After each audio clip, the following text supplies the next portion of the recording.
আচ্ছা ঠিক আছে, যা, এত করে যখন বলছিস দিব নি, যা, কোনো সমস্যা না। একে তুই তুই এখানে? আপনি আপনি এখানে কি করছেন? কি রে মা, তুই ওকে চিনিস নাকি? চিনি মানে?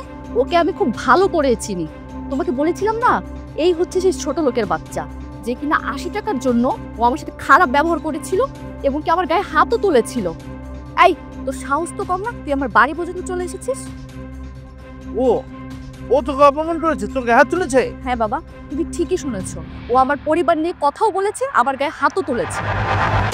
তোর এত বড় সাহস, তুই আমার মেয়ের সাথে খারাপ ব্যবহার করেছিস, আমার মেয়ের গায়ে হাত তুলেছিস, আমার মেয়েকে অপমান করেছিস, তারপরেও এসেছিস আমার কাছে টাকা ধারছে।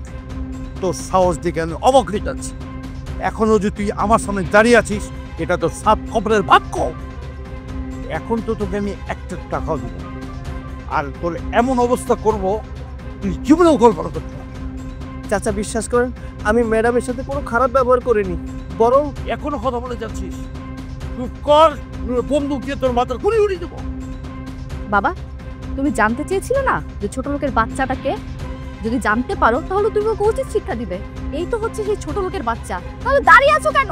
ওকে উচিত শিক্ষা দিয়ে দাও। দেব, অবশ্যই দেব।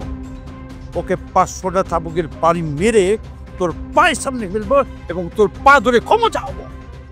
চাচা, আপনি আমাকে যে শাস্তি হয় দেন, তাতে আমার কোনো সমস্যা নেই, কিন্তু দলিলটা রেখে আমার টাকাটা দেন, আর তা না হলে আমার মাকে আমি বাঁচাতে পারবো না। তোর দয় আর পুষ্টি ক্রাবি আমার বন্ধু তো বাবা বাবা দাঁড়াও বলছি বাবা।